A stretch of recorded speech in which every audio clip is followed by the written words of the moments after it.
Hello बच्चों, let's read the following question. A transparent paper, refractive index 1.45 of thickness 0.02 millimeter is pasted on the one of the slits of a Young's double slit experiment which uses monochromatic light of wavelength 620 nanometer. How many fringes will cross through the center if the paper is removed? Question में हमें क्या बोला है कि एक transparent paper है हमारे पास जिसका रिफ्लेक्टिव इंडेक्स हमें दिया गया है, उसका थिकनेस दिया गया है, उसको एक स्लिट पे पेस्ट किया हुआ है।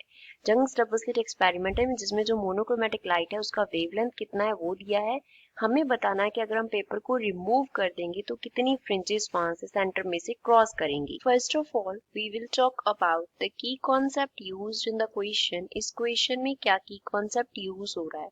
अब हम क्या कर रहे हैं, एक स्लिट पे ट्रांसपेरेंट पेपर को पेस्ट कर रहे हैं। जब हम पेपर को पेस्ट कर देंगे तो उसकी वजह से क्या हो जाएगा, ऑप्टिकल पाथ में चेंज आएगा।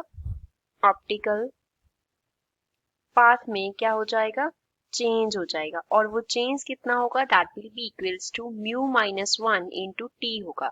अब यहाँ पे म्यू जो है वो क्या रिप्रेजेंट करता है, mu here represents refractive index को रिप्रेजेंट करता है। टी जो होता है वो रिप्रेजेंट करता है thickness of the paper.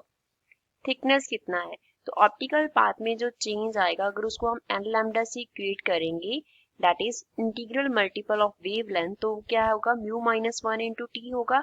Lambda जो है वो रिप्रेजेंट कर रहा है वेवलेंथ को, तो हमें निकालना क्या है, एन निकालना है, दैट इज कितनी फ्रिंजेस सेंटर से क्रॉस करेंगी। तो वो सिंपली क्या होगा, mu minus 1 into T upon lambda के इक्वल होगा। तो यहाँ से हमें म्यू का जो वैल्यू है वो कितना दिया गया है, mu is given equals to 1.45। Thickness का वैल्यू, टी का वैल्यू दिया है 0.02 मिलीमीटर। नाउ 1 मिलीमीटर को अगर हमें मीटर में कन्वर्ट करना हो तो हम 10 रेज़ टू पावर -3 से मल्टीप्लाई करते होते हैं। तो यहाँ पे हम क्या लिखेंगे, we can write 0.02 multiply by 10 raise to power -3 metre हो जाएगा।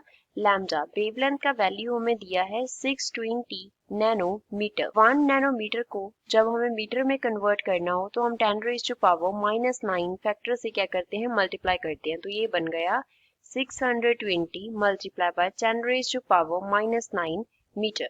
तो n का जो वैल्यू है वो क्या आ गया, n is equals to 1.45 minus 1 into t, that is 0.02 multiply by 10 raised to power -3 divide by 620 multiply by 10 raised to power -9। तो यहाँ से हमारे पास जो n का वैल्यू है वो कितना आ जाएगा, 0.45 multiply by 0.02 multiply by 10 raised to power -3 divide by क्या रह गया, 620 multiply by 10 raise to power -9। तो इसको मल्टीप्लाई एंड डिवाइड करने के आफ्टर हमारे पास n का जो वैल्यू है वो 14.5 आए। तो इतनी फ्रिंजेस जो है वो सेंटर से क्रॉस करेंगी। So this is final answer for the given question. I hope you understood well. Thanks.